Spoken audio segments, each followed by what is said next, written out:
प्रभु यीशु मसीह के नाम में आपको अनुग्रह, शांति और आशीष मिले। अगर हम दुनिया के नक्शे को देखें तो फ्रांस के वेस्ट साइड पर जो पश्चिम उसका जो बॉर्डर है वो समुंदर में आता है और वहां पर एक खाड़ी है जिसको बे ऑफ बिस्के कहते हैं। वैसे ही जैसे अगर आप गुजरात में देखते हैं जो हमारे देश के पश्चिम साइड पे पड़ता है, वहां पर भी एक कच्छ की खाड़ी है, उसी प्रकार का है, आकार भी करीब करीब वैसा ही है। तो इस बे ऑफ बिस्के में काफी भयंकर तूफान आते रहते हैं और जब जहाज चलते हैं तो जो व्यक्ति अनुभवी नहीं होता है, पहली बार जाता है इस रास्ते से, तो काफी डरता है।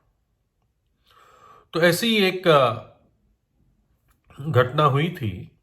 एक मिनिस्टर एक किसी जहाज में बे ऑफ बिस्के से को क्रॉस कर रहा था। वो जहाज उस इलाके को क्रॉस कर रहा था और उसने देखा कि एक भयंकर तूफान उसको आकाश में दिख रहा था दूर से, और वो बहुत घबरा गया क्योंकि उसने पहले और डरावनी खबरें सुनी थी। तो कांपते कांपते, उसकी आवाज कांप रही थी, उसने एक किसी और उस जहाज के स्टाफ से पूछा, सेलर से पूछा कि क्या हमारा जहाज इस तूफान से होकर सुरक्षित निकल पाएगा कि नहीं। तो उस स्टाफ ने कहा कि आप किस चीज की बात कर रहे हैं। बोला, मैं इस तूफान की बात कर रहा हूं जो सामने दिख रहा है, जो ये भयंकर तूफान लग रहा है कि कभी भी आ जाएगा हम पर। तो वो जो स्टाफ था, एक बुजुर्ग व्यक्ति था, उसने मुस्कुरा के कहा कि ये तूफान हमें छुएगा भी नहीं, ये तो पहले से हमारे आगे चल रहा है, तो ये हमारे ऊपर आने का नहीं, ये तो यहां से चला गया। और वैसे ही जैसे एक भूमि होती है जो जल गई है, उस पे घास या कोई भी उपजती, वो सब कुछ जल गई है, तो जली हुई भूमि और आगे जल नहीं सकती। वैसे ही जो तूफान चला गया, तो अब जो तूफान चला गया आपके आगे है, वो आपका नुकसान नहीं कर सकता। एक कार्टून शुरू हुआ था, वो कार्टून नहीं था लेकिन कार्टून के माध्यम से कुछ ऐसी विश्वास ना कर पाने वाली बातों को छापता था। आज भी है वो, उसको कहते हैं रिप्लेस बिलीव इट और नॉट। रिप्ले उस व्यक्ति का नाम है जिसने शुरू किया शायद, या उसने जो नाम दिया, और उसका अर्थ है रिप्ले, विश्वास करो या ना करो। और उसने कार्टून से शुरू किया, फिर किताबें हुई, वीडियो आए, और अब इसके नाम से म्यूजियम भी होते हैं। उसमें दुनिया में जो अजीब और गरीब फैक्ट्स होते हैं उसको समझाया जाता है, और वो इतने अजीब होते हैं, सच्चाइयां होती है कि आदमी कई बार विश्वास नहीं करता। इससे उसका नाम ही लिखा हुआ है, रिप्लेस बिलीव इट और नॉट। रिप्ले के विश्वास करो या ना करो। उदाहरण के लिए, जैसे वो एक कार्टून में बताता है कि जितनी जवाई, जो आदमी थकने में जवाई लेता है, जितनी जवाई एक प्राणी जितनी लंबी लेता है, उतना ही उसका दिमाग बड़ा होता है। तो ऐसी बातें और भी जो सृष्टि में बातें हैं, लोगों के जीवन में कुछ घटनाएं घटी है, उन सबको वो डिस्प्ले करते हैं। तो रिप्ले ने ये क्यों लिखा, विश्वास करो या ना करो? इसलिए नहीं लिखा कि ये बातें झूठ है या ये कोई धोखा हो रहा है। उसने इसलिए लिखा कि आप विश्वास करो या ना करो, ये बातें सच है, ये बातें ऐसे ही है।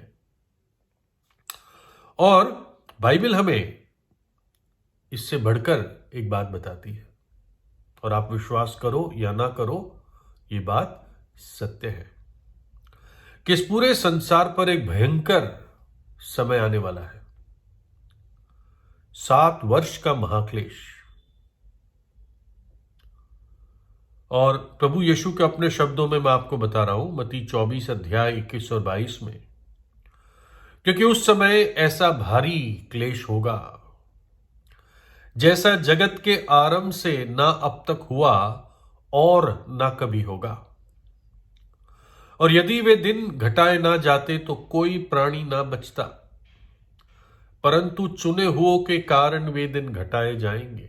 ऐसा भयंकर क्लेश और समय, 7 साल का महाक्लेश, लोग मौत मांगेंगे, उनको मौत नहीं मिलेगी।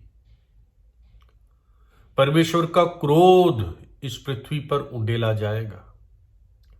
आज तक परमेश्वर धीरज धरे हैं। अनुग्रह का द्वार खुला हुआ है कि मनुष्य पश्चाताप कर ले, उद्धार प्राप्त कर ले, अपना संबंध परमेश्वर के साथ ठीक कर ले, अनंत जीवन को ग्रहण कर ले। लेकिन वो समय आने वाला है जो पूरे संसार पर परमेश्वर का क्रोध के 7 कटोरे उंडेले जाएंगे।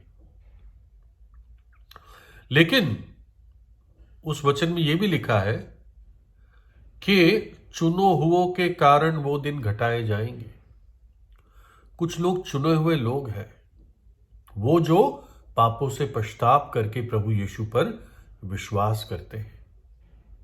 उनके बारे में क्या लिखा है?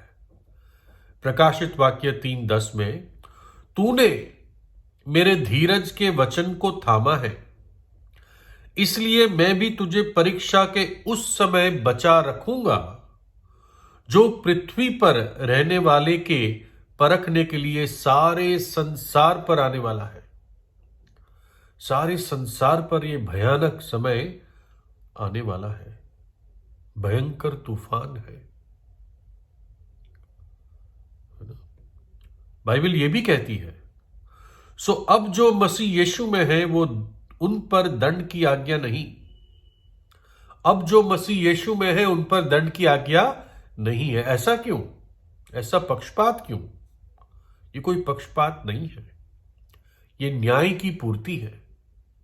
क्योंकि प्रभु यीशु मसीह ने हमारे दंड को अपने ऊपर ले लिया कलवरी के क्रूस पर, हमारे पापों को उठाया, हमारे पापों की सजा को, श्राप को उठाया, और उसका जो दंड था, सजा थी, उसने खुद सह लिया। वो वेदना सह ली, वो नरक का दंड सह लिया और अपना पवित्र लहू बहा दिया, ताकि जो पापी पश्चाताप करके प्रभु यीशु पर विश्वास करता है वो उस दंड से छूट जाता है।